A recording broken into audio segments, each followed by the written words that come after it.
Hello, everybody. It's me, your host, your favorite host, Pat, because Evan didn't fly to California with me, so in your face. And I am here with Jamie Coletta of Side One Dummy, the director of marketing. Hello, it's me. Yeah, cool. And so cool. We're doing our first remote episode, so I'm very excited about that. Yeah. So thank you for having me. Happy to be the first remote episode. Hell yeah, it's going to be great. So I guess just to get started, what have you been listening to recently? Well, obviously, I have been listening to the Paramore album, After Laughter, constantly. Addition to that, since we are probably going to talk about that quite a bit, Side One stuff, Alison Weiss has a new single called Runaway that I literally keep repeating constantly. And then we also just signed a band called Worriers. Cool. From Philly / New York. And we have their new single is called Future Me. And Nice. That's out everywhere now, and everyone can listen to it and hear how awesome it is. So it's coming from a forthcoming record that I'll say nothing about. But I've been listening to that. Yeah, it exists, and I've been listening to it quite a bit. So that's good to know that like it's in this room, honestly. It's here. In some capacity. It's digital, but it's here. Sure. Yeah. And other than that, I'm really into lately I've been really liking Little Uzi Vert and which is like a total deviation, I guess. Not even though. Little Uzi Vert I love that.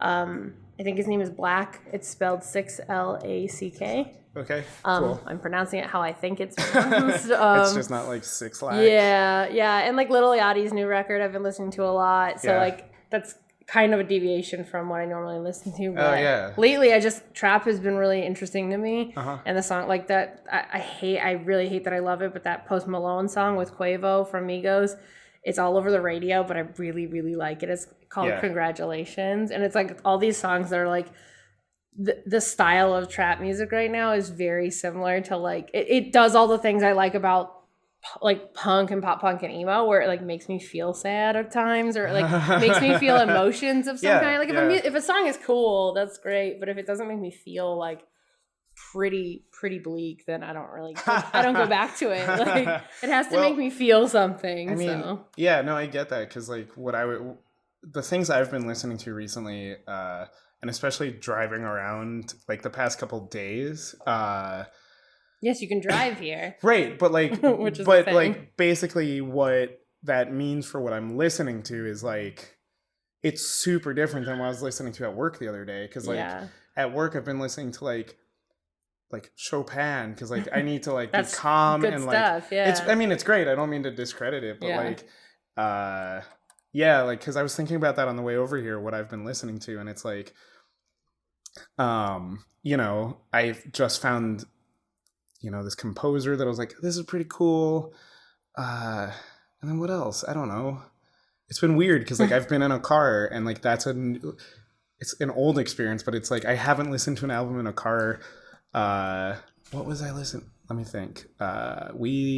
There's an all classical radio station here in LA, and it's awesome. I don't know if that's the other thing. Like radio stations, cool. I was like, oh. We also have an all old school 90s R&B and hip hop station. Nice. All the time, 24/7. So we're blessed. I think I'll go with this. I went the other night to a dance party Dan Deacon was DJing. Nice. And that was real cool, because there were songs that I was dancing up a storm to, which I never do.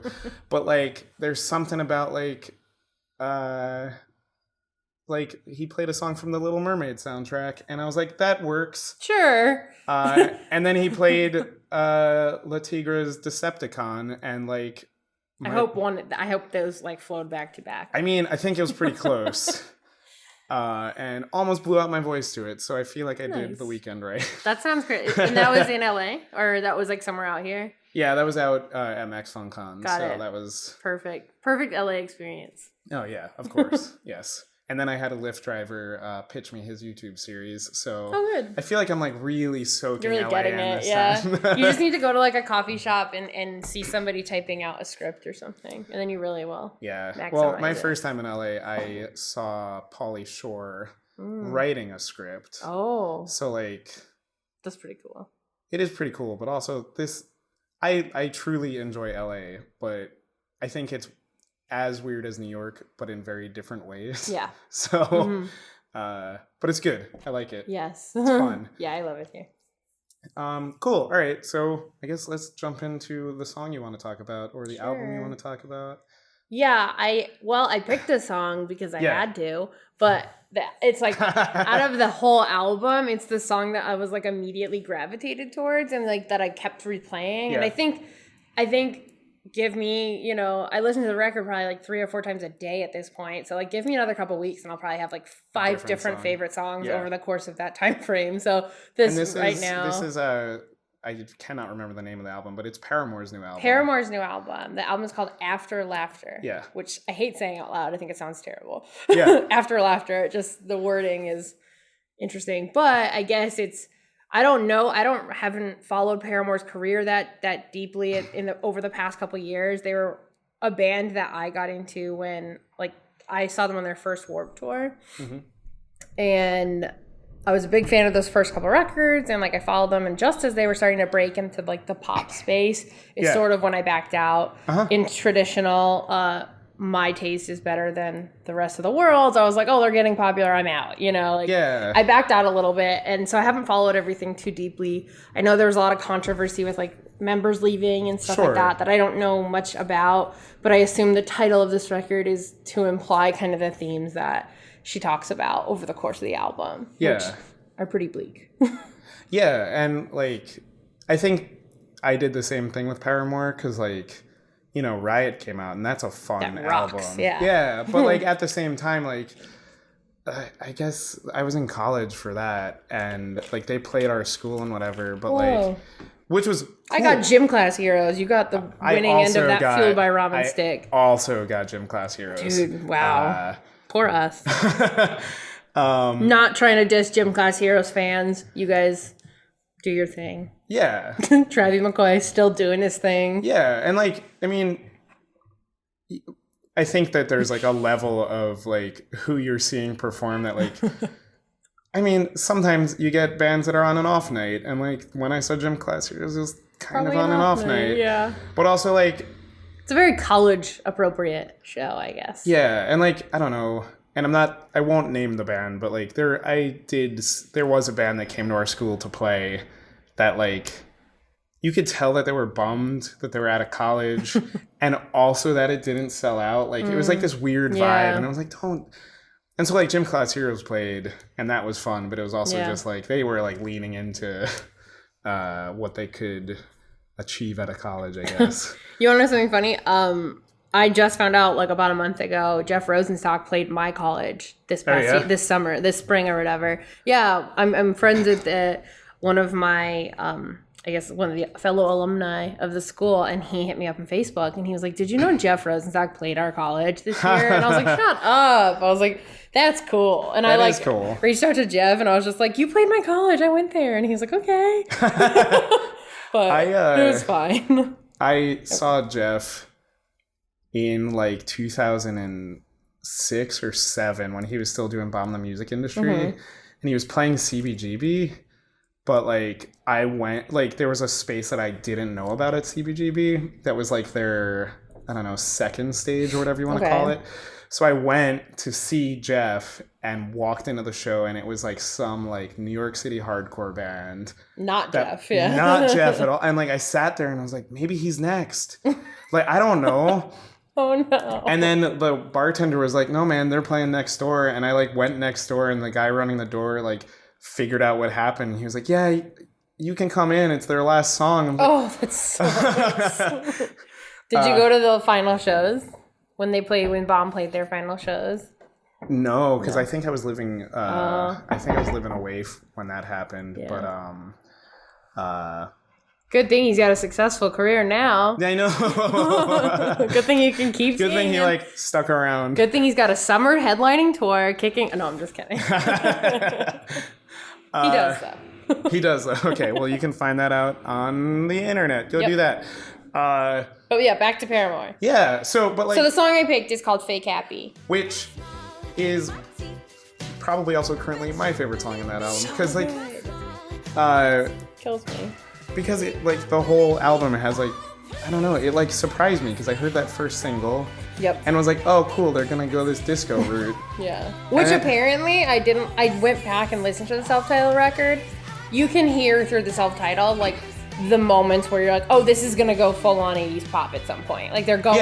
I didn't really like the singles from that record, so I didn't really bite on that one. So going back and listening to it, I can hear how they got from Brand New Eyes to this record. Yeah. It's seamless, you know, like, sure. But when I first heard Hard Times, I was jarred by it. I was like, what? No, like, I was thrown off by it, and it was quirky, but it was just weird for me because I didn't know it was kind of developing, you know? Yeah. But going back, it's like, okay, I can handle that song now because I understand where that whole record came from. Yeah, and Fake Happy, like... But Fake Happy does not sound like that. It doesn't sound like... I would say it has, like, a similar intensity. Mm-hmm. And then I listened to the lyrics and was like, whoa. Oh, okay. Yeah, that was like... I definitely think that it's the kind of theme that everybody can relate to in a sense that, like, it's not a constant thing for me, but it's definitely something that there are days, you know, where you're just like, I'm just gonna go out, like, and there's even nights where, like, I have to go to a show and I'm just not in the mood for it, and I'm not in the mood to be social, and you have to go put on the face and you have to go be the person that everyone's expecting to see. And I think that's where I kind of connected with her on that, was like, she's somebody in the public eye and she's got to always be a certain way and people expect her to be a certain way. And I was just kind of like, yeah, like sometimes that sucks. And I think that's something everybody can relate to in a way. And especially like when you're in that situation and you're kind of convinced that everybody else is in that same situation where you're just like, everybody's pretending like this is what they want to be happening. Yeah. And I think I'm sure I don't, like I said, I didn't read any of the like interviews. I didn't read much about, like, and I don't even know if Hayley has talked about these songs in depth yet, but like to me it feels like she's talking about the music industry. You know, she's talking about people she encounters in this business and in her career, and in that sense I think she's spot on. Because you're right, I think sometimes it's like you can't really, it's hard to find genuine people, and it's hard to, you know, be in like go to a show or go to an event and know that everyone's being genuine and 100%, and it's kind of disheartening sometimes, you know. And I mean, I guess some of that, like, when you think of it from, like, the perspective of a band having one sound and then something that feels drastically different at first, you know, like, I mean, I was that kid in high school, like, a band put out a second record and it's like, you know, it changes, like, it's a different sound, and sometimes, you know, sometimes it's just not a good record, but, like... a lot of times. But, like, there's also this level of, like... when a band does something different, people are like, hey, how come you're not doing that one thing that I expected, that I like and I deserve that? Yeah. And like listening to this record, like, yeah, there is some level of like, oh yeah, you could hear that it was coming. Yeah. But they go full in though. This is the record where I think they just like dive head in on this style and this sound, whereas the last one you could just hear it in little moments, you know. This is like no holding back, and it feels very thoughtful, because like it could have very easily been overproduced and over like over discoed or dance music or whatever, and like it, like, this record is just what it is, and it's like kind of, it just feels genuine. Everything about it, it doesn't feel forced. It doesn't feel like they went to certain records of yesteryear and said, I want to sound just like this, or I want it to be just like that. It sounds like a Paramore record, but like pop and upbeat and fun at times, you know, despite what she's talking about, it's fun to listen to. Like, and like, even because like, Fake Happy like resonated with me a lot, because like, you know, like you were saying, like standing around pretending that like tonight I'm not tired or whatever. Like, I feel like that also comes out in the music, because they're just kind of like, this is the thing we want to do, and I don't care if anybody else likes it. Like, let's just, and I'm sure they care if other people like it, but you know, it's like, but like, it's, if we're gonna do this, let's just go for it.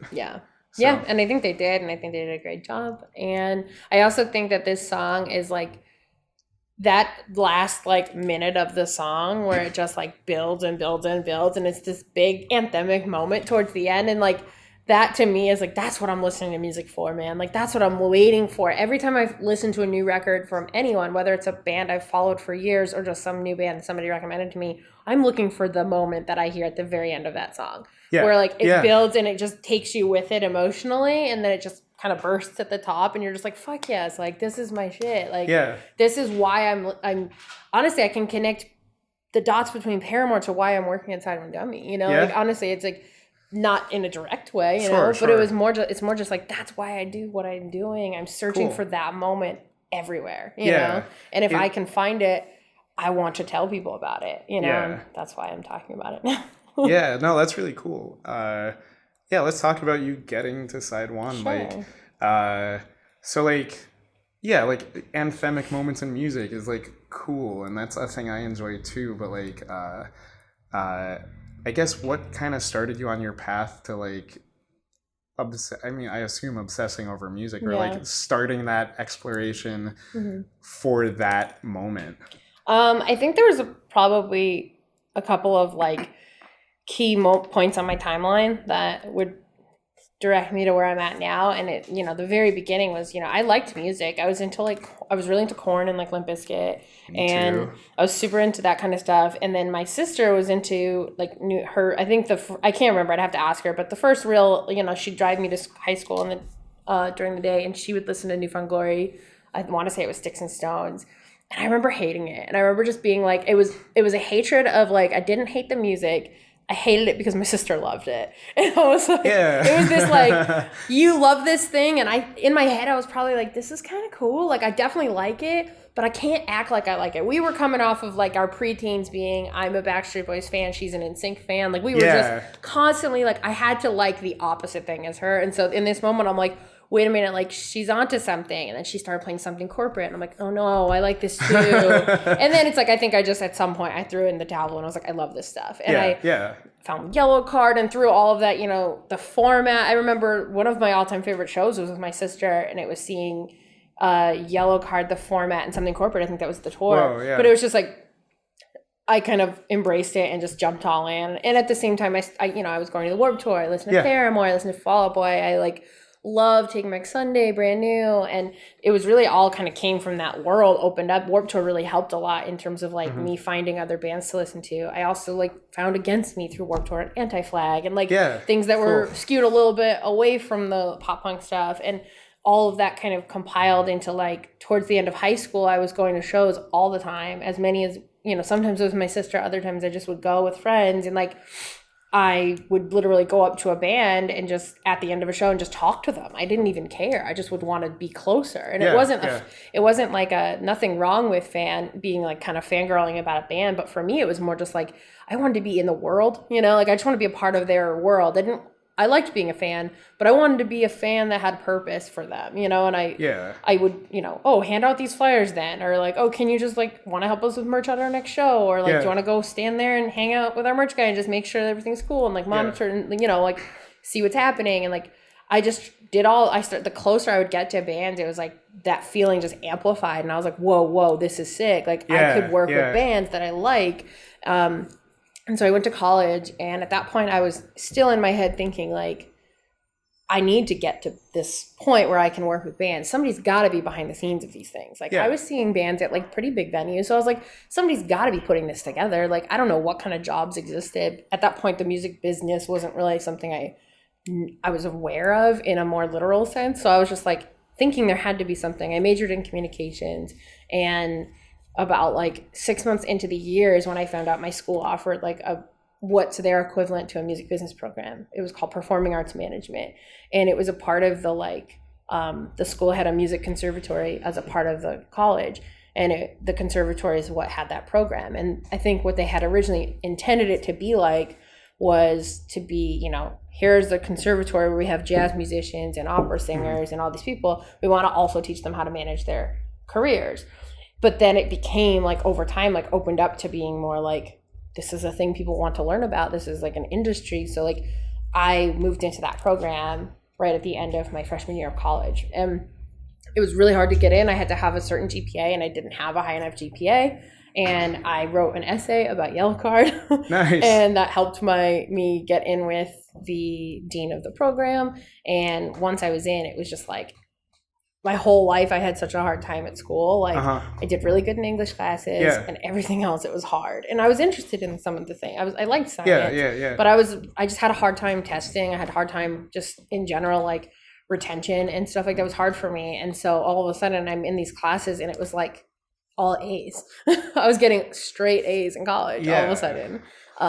There's something like, it was just so natural. It was like it was almost like I didn't know anything about the music business, but I'm sitting in a class called For-Profit Music Business, and I knew everything they asked without knowing anything. It was just like second nature to me, you know? Yeah, and I think especially coming from, well, I'm saying this as if I know everything about every type of growing up with a subgenre or whatever, but like, I think in particular, like growing up with like punk and pop punk and like going to tours or like meeting bands after, like you do get a sense of like how hard they're working. Yeah. And like what that actually means. And it's interesting, like there's that phrase, that motto everybody uses where it's like, well, you know, if you're doing a job you like, it's not work at all or whatever. And it's like, but it's true. Which I have said before. So. But like, it's like, yeah, like if you love what you do, you never work a day in your life. But it's the kind of thing you hear in school. And then they're also like, but here's corporate life. Right, but also get a job. Right. Like, yeah, like, but also be successful, make all this money and stuff. And for me, it was like, once I got in that program, it was an okay program. I'm not going to name it because I don't, I'm not going to. Actually, I don't care. It was a fine program.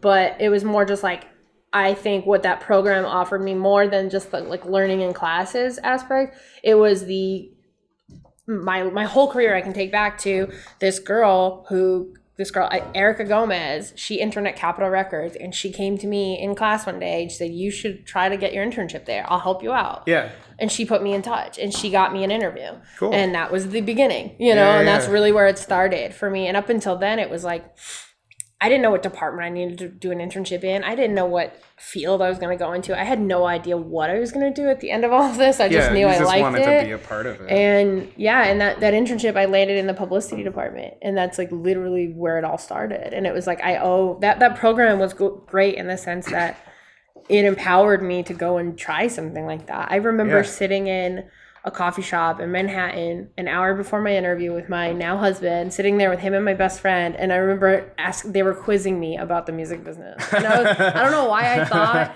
that was going to be important. Like, what label is Mariah Carey on? Like he was quizzing me things that I was like, and I would like panic. So I'm like, I don't know that one. Like, and it was like, such a funny thing to look back on now. And just like, it's humbling to think about, like, but that's kind of that was the moment that kind of started it for me, was me doing that program, meeting that right person, getting that internship. And then from there, everything just happened so naturally. Yeah. And that it does sound like from the way that you're describing it, like I think I make it sound a little too easy.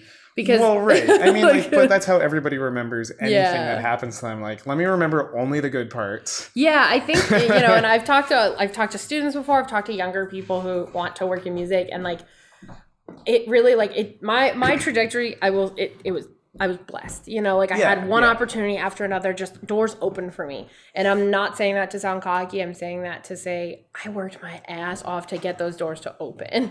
Right. Yeah. And that's important for people to know. And, I mean, at least to me, like, the cool thing about it sounds like when you're going up to bands and just like wanting to hang out, and like, also, I'm sure you're also doing what I was doing, which was seeing a band and then going home and going, everybody needs to like this because this is incredible.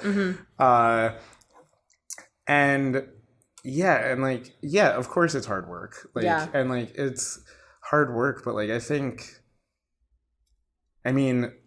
testing was hard for me in school too. And I think it happens to a lot of people, and it's just not something people talk about. Yeah. Because it is get a job, get a job, get a job, get a job.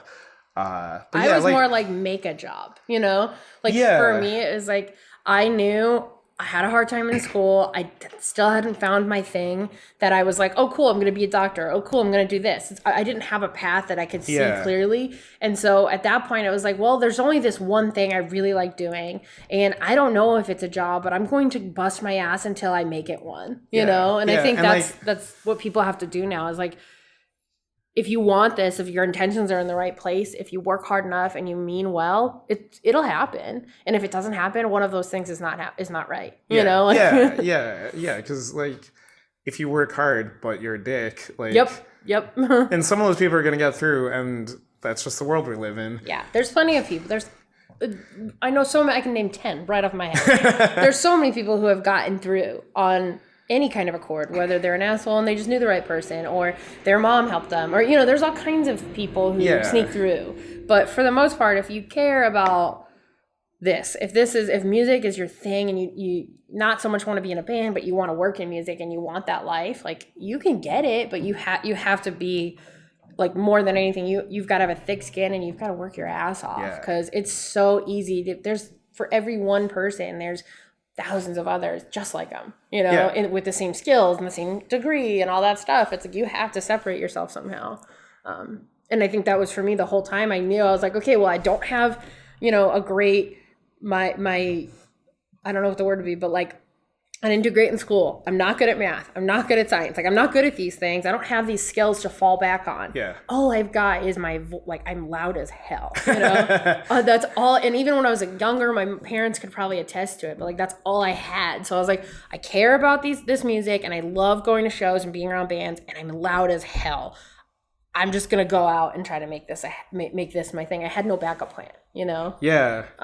And I think that's probably part of why it worked. Like, I didn't give myself another there's something option. about not having a backup plan that's like... And it wasn't intentional. It was literally like, well, this is where we're at right now. If this music thing doesn't work out, I really don't know if this didn't work out for me, I don't know what I would be doing. Mm-hmm. And in the future, if for something goes wrong and it's not my career anymore, I don't know what I'm going to do. Because it's just like, I don't have... Yeah. I never have had a backup plan. I've always been, if it doesn't exist in career form, I won't make it a career. I'll find a way to make it my life, you know, and I think I've done okay. I'm about to turn 30. Cool. So I've managed to pull it off. Birthday. Thank you. I've managed to pull it off for like almost 10 years. So.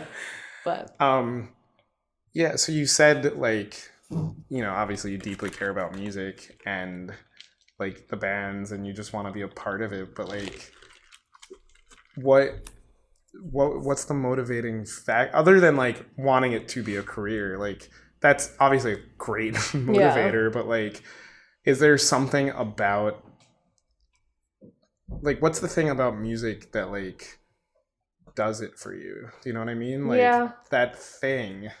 I don't know. I think it's difficult to say. I don't know. I feel like being kind of like always being like an underdog, sort of, in like, whether it's just like in your family or in school or anything, like that kind of thing that we can all relate to one another on now that we're adults and we can comfortably talk about it. Yeah. You know, I think there's something about this particular type of music that speaks to that person. You know, like, I think everything from a Paramore to, you know, a Brand New and Fall Out Boy and things like that back when I was younger, to a Jeff Rosenstock or Pup or Alison Weiss, like now, they all speak to that same person. And I think for me, it's like with music in general, like, if a song could be great, music is music. Sure. But if you don't make me, whether it's through the instrumentation and the actual music or the lyrics, if you don't make me feel something, whether it's sad, happy, angry, if I don't leave that record feeling like some emotion,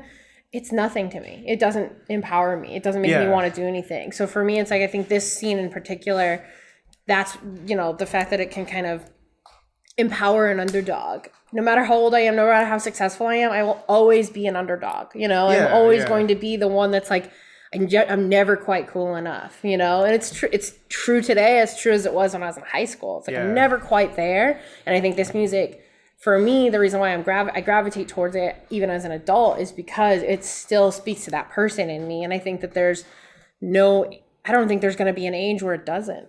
Like, I don't see myself, and the day it happened, I've always said, like, the day I listen to these bands and I don't feel that same feeling, I'll stop, dude. I'm not going to keep working in the music industry if I don't give a shit. You know, if I don't care about the music, I'm not going to do that because that's the problem. Like, there's too many people out here working in music that don't care about the music, that don't like going to shows, that want to be in bed by 7 p.m. Like, that's fine. I love being in bed by 7 p.m. That is an underrated bedtime that more people should adhere to. It's a great bedtime. You heard it here first. It's a great bedtime. But you know what I mean? Like, right. Well, I mean, I did see who were Early Riser. Love Early Riser. Yeah, they were tweeting the other night like that they had a show. I think it was like starting at 7. They were like, it's going to be done by this time. We're advocating for earlier show starts. And I was like, yes! God bless. It's a Tuesday night show. That should be over by 9, honestly. Yeah. I don't want to wait. I would go to so many shows. Yep, same. I could get out at that time. If I could cruise from work to a show and then home, be in bed by like 10 p.m. Yeah. God bless you for, you know, like, more bands should definitely do that. I'm all about hanging, and if the band doesn't go on till 1, I will be there until 2. You know, like, that's fine. Yeah. But like, my God, when there's an early show, I'm so happy. Yeah. Like, so just to go back on the thing you just said about like about kind of the music being, maybe timeless isn't the right way to describe that, but like, it still feels right. It's definitely not timeless because I've gone back and listened to things that I liked in high school and been like, oh no. Like, like, there's some things that do not stand the test of time, but a lot does. Yeah, I mean, like, I think there's probably a level of like I listened to Korn in high school because of like... Those records hold up. They do. Right. But like, I think that there's like a level of like just getting the aggression from them. Yeah. And like, that was an introduction to that for me. Yeah. But then like, like there's certain records that I can't remember. Oh, like Screamo. I had a huge Screamo phase, and I like loved Under Oath. Like, heavily loved Under Oath, and like all their surrounding kind of peer band. And like, I go back and listen to it now, and I'm like, you know what? Like, I'm not gonna hate on it because it served a purpose in my life, but as where I'm at now, I've got no connection to it anymore. You know? And those records are awesome. Like, I still will. I mean, Emo Night has made an entire career out of those types of songs. You know, like, people love hearing them and like singing along to them. That's fine. But for me, it was like, ooh. My Screamo phase can stay. Yeah, I went back to early Thrice recently, and like, still Artist in good. the Ambulance could stand probably. It does. Yeah, that's a good record. I'm talking like before that. Okay. Probably not good. Yeah, but like, Artist in the Ambulance, hell yeah, that record holds up. And then they went and like, they grew into their own thing. And, right. Like, they're still doing so great. Yeah, and their shows are always so different. They've created such an amazing community that follows them. And that's another thing I think to point out about all of these bands that we're talking about is like, what I'm also gravitated towards from when I was younger and didn't really have awareness of it till now is like bands that kind of foster a community within their fan bases and like create followings, but like are loyal and respectful of their fans. And like, absolutely. Oh my God. Like, that to me is like all the bands I listen to, like, if you don't have that, like, and it's not so much of like, I'm looking for new bands to sign. Do you have a fan base? It's more just like, do you treat your fans well? Like, are they there to ride for you? Person? Yeah. Are you a good enough person that somebody wants to dedicate time and money to? Because then it's like, and do you continuously care for them and make sure they understand, like, you're safe with us, like, we love you, you know, like, do you constantly, and like, that's something we've kind of tried to bring to Side One, was like, we have fans of Side One, you know, people who will listen to anything we tell them to. Yeah. That's amazing. I want to make sure they always feel like they're an equal part of what we're doing, you know? Yeah, because, and I'm not just saying this because I'm here. He's just saying it because he's here. But, I mean, everybody listening knows that we are huge Side One fans, and, like, Pup is, like, one of our favorite bands of all time. Just because, like, we went... I hadn't seen Pup before, but they were playing St. Vitus in Brooklyn. Jesus. And... probably dismantled it. Oh, my God! Like, sorry, St. Vitus. Like, R.I.P. Like... I'm 30 and like I'm getting these like fears of like I don't know how much longer I can be going into mosh pits and like and in a room like that, a pub show, the entire thing is a mosh pit. Like there's no space for and like freedom. You know, but like I'm in the crowd and Jeff's next to me. I'm like, cool. Jeff gets up on stage and plays a song. like they're literally hanging from the rafters. Yep. And like, it's one of the most brutal shows I've ever been to. And like, I hurt for like the week after, but like in the cab ride home that night, I was with Evan, and we were just like, kind of like that drunk nostalgic feeling of like these guys like definitely grew up with everything we listened to. Yep. And they like, did. I mean, honestly, I don't know how old you are, but like they probably did. Yeah. Like, but like it's apparent, and it's cool, and like yes, I hurt for days afterwards, but like I think that's like the interesting thing about like the punk community, or like the good punk communities or bands that are cool. It's like everybody's there to have fun. If anybody had fallen, like you're getting back up. Yeah. And I think maybe that's what it is about this kind of music, where it's just like, yeah, you feel a thing in more ways than one, when you're screaming, you're being thrashed around. And it's comforting. And it's comforting. It's a good kind of hurt when you leave a show like that. Like, you hurt for a week, but it was like, if it doesn't, there's something to it. I don't know how to explain it either. And it's, I think, like something, at least here, what we look for. And when Pup was really one of probably the beginning of this like new era of Sidewind. Yeah.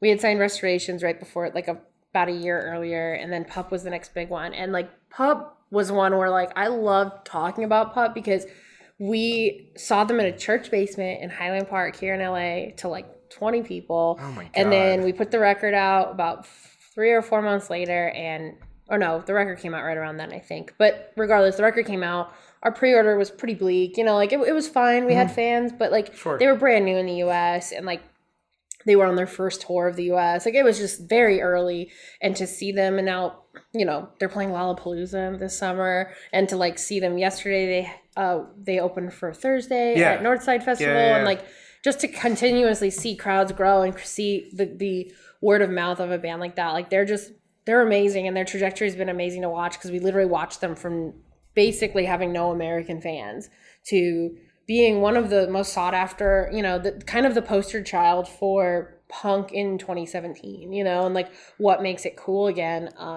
But I think between them and like Jeff and everyone we've signed, like what we look for is that like, are you good people? Like, I think I was just speaking to somebody about this today, but like, I really think like there's a chance coming in the next, 5 to 10 years where the old school of the music industry are going to age out. They're going to leave. And there's a lot of people in kind of lined up to, or poised to take over. And those people, what we need to do and our generation has to do is be gatekeepers, and I think that's a problem that not just our punk community has, but overall in the music industry, there's no gatekeepers. Everybody's just trying to make cash. And it's like, at some point, can somebody care a little bit? Like, we wouldn't have all of these crazy, like, sexual assault cases or any of these crazy things that come out if we vetted this a little bit better. Like, let's make sure the band is good. Let's make sure that they're good people. Let's make sure that they're fostering, like, a really positive community and they're going to do some good in the world. Let's make sure things are cool before we let, I'm only going to sign like 1 or 2 bands a year because Sidewind spends like 6 months trying to figure it out, we take forever because we're like, is it going to fit with our community? This Sidewind family that we've built,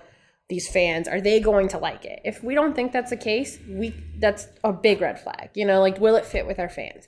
Then it's like, are they good people? Like, can we ask around to their friends? Do any of our bands know them? Have they played shows with them? Are they dicks? Like, what's the deal? Like, that kind of stuff matters to us because it's like, you look at the roster now and you're like, my God, everybody's so great. And it's like, we vetted it pretty hard. Like we vet, and when a new band signs here, it's like, that has probably gone through 4 to 6 months of listening to the music, talking to the artist, talking to the team, doing research online, talking to fans, talking to bands, like constant research to make sure like this is going to check off all the things on our list, our proverbial list, And I think that's important, and I think it's stuff that you don't see that much. I don't think people think that way. I think no, absolutely people think about, ooh, kids are going to love this. I'm going to put this record out. I don't give a shit what the guy's done. I don't care about, like it's a very quick industry, and I think that's not something that like,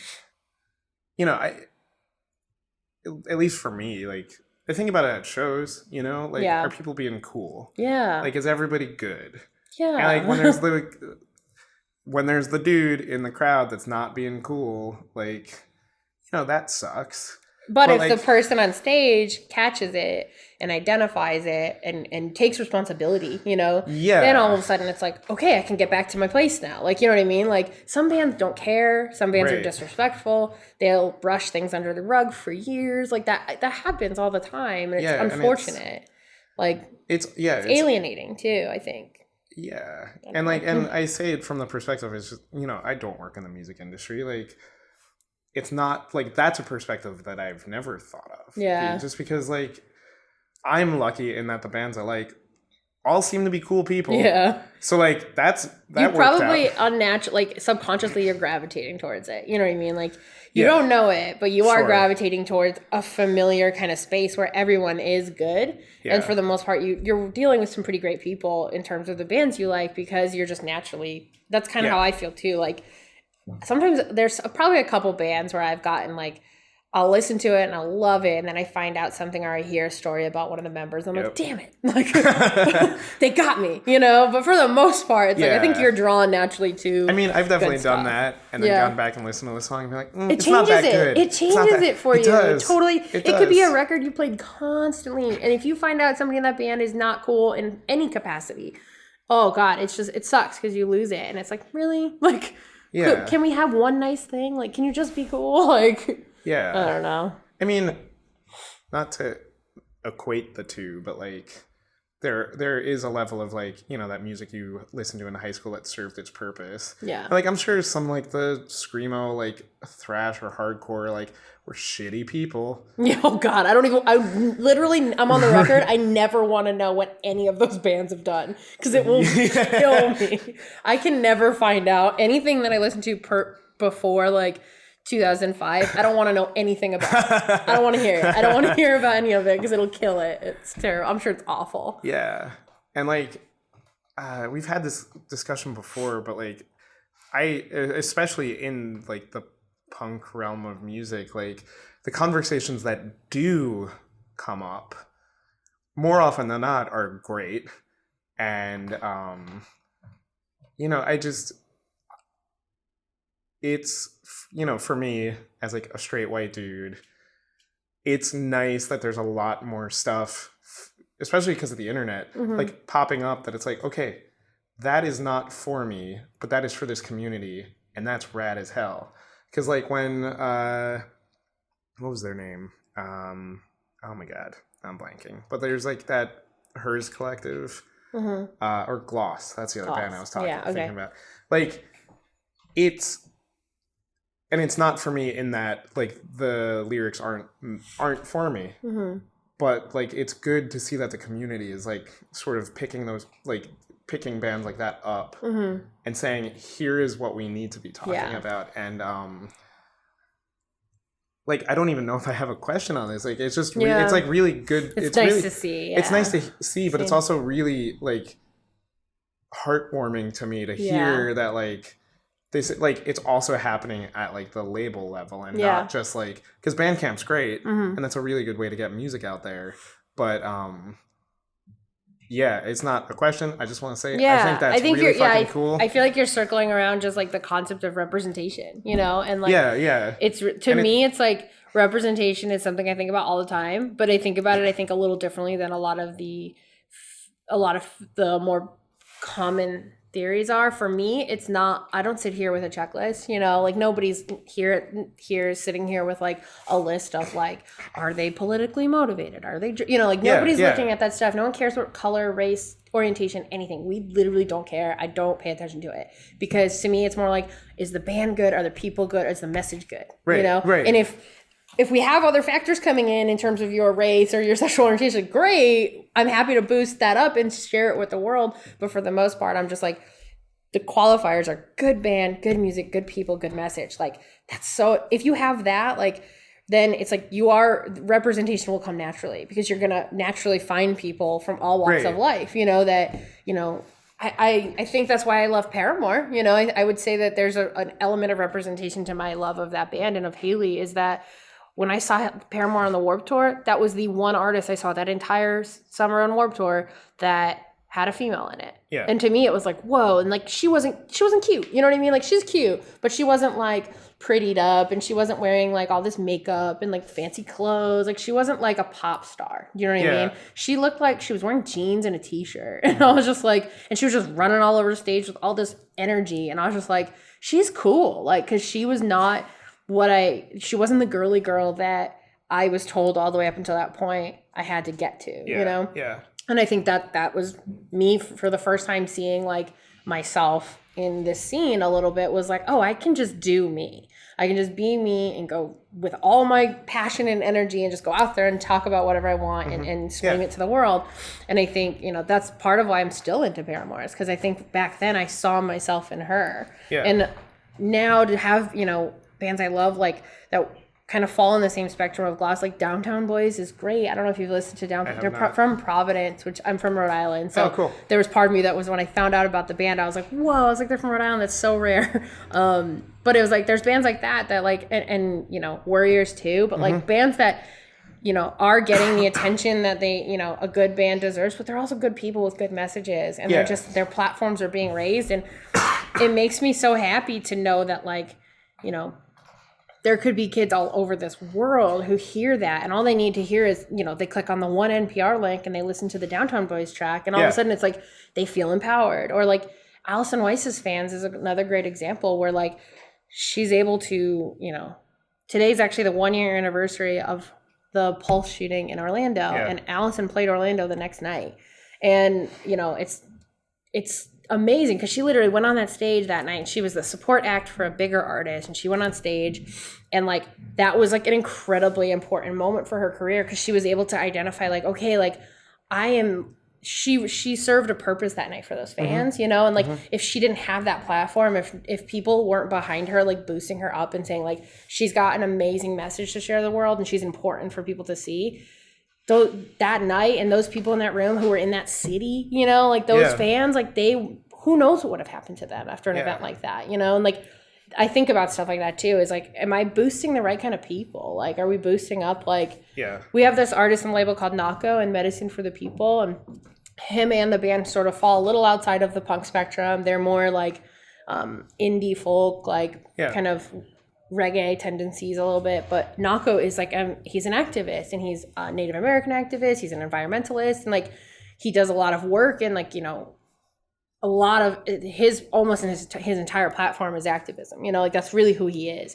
He, you know, but like what I guess I'm getting at is just like, I want to make sure we're like raising people up like that, but we're not looking specifically like, are you politically active? Great, come decide one. It's more like, that's the same thing. Good people, good message. And it's like, whether or not we as a label are, you know, we're not here to have opinions. We're not here to, you know, agree with any one person's take or another. We are totally open. Right. But we're here to find people like that, for like a Nako or an Alison Weiss or a Jeff Rosenstock, who stand for something. Yeah. And we're here to just like help them get to more people. And I think I don't have anything further, you know, like that's just kind of a thought I have. But like it is in the same art, like we're talking about representation, like that's really like we do pay attention to it for sure, and I do too. It's just not as black and white, I think, as maybe people want it to be or think it should be. But I think it's fine. I don't know. Yeah. No, I mean, I agree. I think I've been interested in seeking out. Yeah, stuff like that. Meaningful. Like it's really, it doesn't matter what orientation somebody is or anything. It's more just like, are you doing something meaningful with your platform? Yeah, like, and like I've been lucky in that I've stumbled upon a lot of this. Yeah. And like it's almost like an education through lyrics that aren't for me. Yeah. Because going back to what you said about like music giving you a feeling, some of that like it gives me feelings because it's instrumentation. It plays with your heart. Yep. And you know, it could be it could be a song about somebody breaking up with their boyfriend, right? Or just whatever, like, and it does feel like an education to me. And I do think like, it's gonna come up naturally, like you said, if like they're good people doing good things, cool. Yeah. Like that's awesome. More of that, please. More of that. Yeah. But I wonder if maybe you feel this way, but in doing that, the vetting in the good people, good music. Yeah. Do you think that it's also a level of like protecting this community that you enjoy? Like, sure. Yeah, I think so. I think, I mean, I'm just a fan. I'm just a fan who weaseled my way into an industry. But I think, at the end of the day, I'm really, I'm here for the fans of this stuff because I am one. Mm-hmm. And I think if I can have a tiny, tiny hand in making sure good people get out ahead of bad people, then I'm definitely thinking of it. You know, it's something I'm really conscious of because, we're a small independent record label, you know, but we've got thousands and thousands of fans all over the world. And when I hear from them, when I meet them, when I talk to them, it's like, they're me. Like, we literally just had people in here the other day who are on our street team, and they came from Texas. And like, I talked to them for almost an hour, just about like life, dumb shit, like talked about The Office. Like, we just talked about cool stuff that we like. Cause it's like, we're the same people. We all are, like, you guys are fans of what we do. I am too. And so for me, it's like when we make those decisions, when we're vetting bands and stuff, I'm thinking of them. I'm thinking of my people, you know, cause it's like, okay, do I find anything problematic with this? Is this band or artist going to resonate with me? I think of that because I'm thinking of them. Like, I'm one of them. So it's like, are my fans, is this community going to embrace them the same way I am? And if I have any questions or doubts about something, I'll voice my concern, you know? Yeah. And we're a super small team and everybody has a say, and we literally sit at one table and we all talk about bands before we sign them. We talk about them to death, you know? Like, we literally talk about every possible thing you can think of when it comes to a band before we decide, hey, let's reach out, you know? And, if I think there's something there that our fans are not going to react to, whether that's a band we're signing, a marketing idea, like anything, I always think of them, you know, because I think it's just because I am one of them. Yeah. If I wasn't working here, but all this stuff was still happening without me, and I was just a fan, I would love Side One. Side One would be my favorite label because I would just feel like it's silly, but I really love everything we put out. Yeah, but I don't think that's silly though. Yeah. Like that goes back. I kind of wish every record label you had the requirement of, like, granted, every label works in different ways. Most of them have an A&R person, which is one person designated to signing artists, and everyone else just works on them. And in those situations, probably not going to love everything you work on because you didn't have a say in it. Yeah. But here, it's like we all get a say. So it's like, we all better love it. Like, we all better be super excited about this stuff because it's like there's only a couple of us here. And so it's like, and we all get a say. So if you don't like something, you know, you have your chance to say it. And like you said, like, it's fostering community. It helps. Like, it's sometimes I'm like, oh my God, the word community is like, I love it, but I also hate it because it's overused, I guess.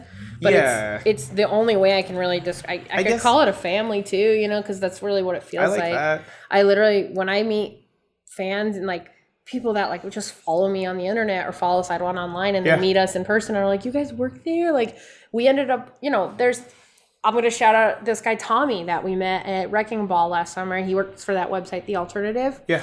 Tommy literally just tweeted that morning and said were we going to be at the festival? He wanted to meet us. And I was like, yeah, come to our booth. We're right by this stage, whatever. And he came and we must have talked to him for like 40 minutes. Like, and today, like, Tommy's one of the best people. And I talk to him all the time. He lives in Virginia, but we talk online all the time. Yeah. And every time I'm thinking of signing a new band, he's one of the few people that gets. I'll hit him up and be like, have you heard anything about this band? Like, what do you think? Mm-hmm. Like, do you think they'd fit? Because he's a fan first and a friend, and he's a friend too, but he's a fan. Yeah. So it's the same process of like, I vet by like going to fans that I trust and saying like, hey, I'm going to tell you something, you know, we're looking at signing this artist. Like, what do you think? Yeah. You know, and do you think it fits? Do you think it's going to work here? And like, but I've met so many people like that. I could name so many of them because I've got all these amazing people. Even like this conversation today, I'm not surprised that this is happening. Yeah. Like, because I reached out, I sent an email. I was like, hey, I'm just gonna be around. Like, if anybody wants to chat, and like, I've been fucking so excited about this, and cool. Like, yeah, we have a microphone in front of us, and we do. We're acting a little cooler probably than we are. I am so lame when a microphone is off. Same. But like I sent the email and like there's still part of me that's just like, you know, certain people that I reach out to about doing this show, it's like, you know, you get a little nervous on certain things, and like, turns out if you just ask, things happen. But like, I've made my entire career on that, by the way. Just ask and something might happen. Like, what's the worst that someone's going to say no? And or even ignore then, you? Like, who cares? Because if they say no, world's not going to end. Yeah, it's amazing how many awesome things will happen if you just speak up, you know? And it's scary. It's so scary. Like, I feel like I was like, for every 19 no's I get, I'll get one yes. Yeah. And as long as I'm still getting that yes, I'm going to keep going. And I'm going to keep asking questions, and I'm going to keep speaking up, because I'll live for that one moment of like somebody being like, yes, I'll take a chance on this. Or like, and that's usually the moments where something changes, whether it's for our bands or my career or anything. It's like when I just step outside my comfort zone a little bit. And the internet helps, obviously. Oh, obviously. The internet makes it so much easier to just speak up and like be comfortable. And I think I'm so grateful that I grew up with it, as like half of my kind of like growing up phase. I didn't really have, I had internet, but it was the classic dial-up, I'd be on it until 10 p.m. at night and then get kicked off because my dad thought the keyboard was too loud, like stuff like that. And like, or he would be like, go to bed, and I wouldn't, but I would type slower, it wasn't so click, click, click. I would type way slower so he didn't hear it. But then later, obviously, internet became in my pocket, and now it's like my whole career is like I get to like kind of have everything in my hands. But I love that I've had that experience, because I was shy, and it helped me like between the internet and also having an amazing partner that has kind of helped me get out of my shell. I've been able to like have that courage and just ask for stuff and speak up. And like, people are one thing too, people always want to talk about themselves. So if you want to work, if you want to do something, if you're like, oh, I want to work in this label, or I want to work in the music industry, I want to tour with this band, I want to do this, ask them about themselves. Have somebody talk about themselves. People love that shit. Yeah. Well, like, also, like, people are people, right? Yeah. Like, because, like, I was just having this conversation yesterday where, we saw a comedy show and, like, hanging out with some comedians, and, like, and it happens with bands, too, but this is just the more recent story, where, like, you get the people coming up, and it's like, I love what you do, and, like, that's awesome, and I love that, and I do that all the time. And it sounds like we've had the same sort of experience where it's like, I mean, if I met the guys in Pup, of course I'd be like, hell yeah, like, I love your music and whatever, but like, there's that next threshold of conversation where it's like, cool, like, you're people, and what are your thoughts on this thing? And again, not to like say don't tell people you love their work, that's always awesome, but like, I at least get more valuable conversations from like asking a deep question to that person about whatever, be it their guitar or how their day's going, or like whatever. I think that's totally true. I will say I advocate heavily for complimenting people. Like, dude, compliment your friends, dude. Like, that's something I've noticed too, is like your peers and like people you're around and stuff. If something cool happens for them, sometimes it's hard to like kind of be like, oh, I achieved this great thing, please say nice things to me about it. It's like, that's pretty intimidating to do and put yourself out there like that. But if you notice like a friend of yours, or it's an artist you love, or like they've done something that, you can tell it's like a bigger deal to them, like, oh my God, please sing their praises. Like, compliment your friends, compliment the artist you love, tell them you love the record. But also, if you're a fan, then if Steve from Pup is into sports, like, bring up sports, talk to them. Like, they're real people. Everybody's real. Like, from a band member to a music industry person, like, everybody has interests. Everybody's real people. Like, if you really want to fucking get in somehow, like, look into it, dude. The internet is right there. How hard is it to find out? Like, I have a Twitter follower who he's a big Office fan, and him and I connected on that level, and then he just emailed me one day and asked me for advice on cleaning up his cover letter and resume. And I literally said, I was like, you need to get more personality into your cover letter. Like, it feels like you copied and pasted, or like you found it online, a template, and you inserted your experience, and that's it. I was like, you seem fine. We've had great conversations and jokes about The Office. Like, be yourself. Like, just be you. He sent me a revised cover letter the other night, and I was like, God damn. I was like, you did it. Like, I was so happy for him, because I was like, dude, yes. Like, you did exactly what like, be you. Like, be people. And like, for the most part, good people will respond to it, you know? And if they don't respond, like, fuck them, you know, move on, you know? Yeah, but for the most part, if you're talking to a person and you just are humble and passionate in yourself, good things will happen. It's when you get too in your head, I think, or you get too like kind of caught up on what you think is expected, is that's when you end up feeling let down and things don't happen for you. Yeah. I don't know. It's funny because I literally was the polar opposite of this when I first started. I was shy and scared. I didn't want to pick up a phone. Like, I remember my first internship, I had to do tour press, and it wasn't a very big email thing. You picked up the phone and called people, and you had to do a pitch over the phone. And I was like, I hate this. It's terrible. Like, I'm so uncomfortable. But like, over time, I've just kind of seen like the moments that I find success have been when I'm just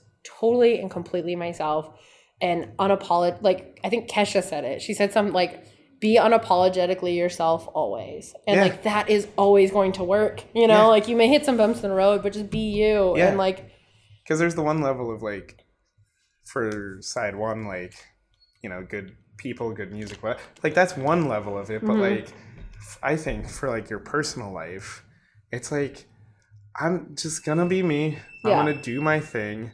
And if somebody doesn't like that, they're your loss. Yeah, and it definitely, and it's the kind of thing where like, it still sucks, you know, and it still sucks to be yourself and put yourself out there and trust people and open yourself up to people, and for them to stomp on it or just to squash it or shut the door in your face. That's always going to suck. Yeah. I'm not trying to say that it won't, you know. But that's when you like put on a loud record. Yes. And like, you put on the Paramore record. I did it. You did it. And you know what? We brought it back and closed it on Paramore. I think that's like a great place. That's what you said. You said you don't have to do this. And I was like, I'm going to. Hell yeah. Very nice. Cool. Well, thanks for having me. Thank you so much. Yeah. And yeah, I mean, is there anything you'd like to promote before we... I'm just like a promotion machine. I think I just did my thing. Okay. I don't know when this is going to come out. Worriers' new single, Future Me. Stream it. Put it on your playlist. Please, God, streaming is everything right now. Please stream the song. Alison Weiss, Runaway, same thing. Stream the shit out of it. Also, that song's co-written by Tegan from Tegan and Sarah. Whoa. That's pretty cool. Also, just to really quickly, that was an example of Alison Weiss knew Tegan very, very, very, very vaguely. Like, they sort of like circled around being fans of one another. And my boss, Joe Sib, told Alison, like, you have her number, just reach out to her. Like, what's the harm? Like, what's going to happen? Just hit her up. Tell her you're a fan, you want to tour with her. Like, just reach out. And Alison did. And then a year later, we've got a single out, and Alison co-wrote with Tegan. That's one of her heroes. Like, that is a result of just do it. Like, just be passionate, be yourself. You're so excited about this artist. Just tell them that. And like, hopefully something works out. And then before you know it, honestly, I think it's Alison's best song. You know, it's the pop anthem that she was born to make, and she was able to do it because she was courageous enough to just be herself to Tegan and make a song. And so there. Nice. Lesson learned. Listen to Runaway by Alison Weiss. I love that. This has been great. Thanks so much. Thanks for coming. Yeah, and for everybody out there on the internet or podcast machines or wherever the hell you're listening to this Yes, your podcast machine. You can follow Side One Dummy at Side One Dummy. Yeah, pretty much everywhere is at Side One Dummy. I'm at Jamie Coletta, and we have a store that we're recording this out of in Los Angeles. A Side One Dummy pop-up store. You can just tweet at Side One Dummy to find out when we're open. Yes, and do that. Yes, do that because we're not always here. We're not always here, so do that. But I'm here right now, and I see so much stuff I'm about to buy. So I'm going to stop recording, and I hope you all enjoyed this episode. Okay, bye. Repeater is hosted by Evan Ford Barden and Patrick Cartelli. Visit us online at repeater.show for live dates, hot music tips, and show archives. Theme music by the Sun Lions. Everything else by Love Nest Productions. Welcome to Repeater.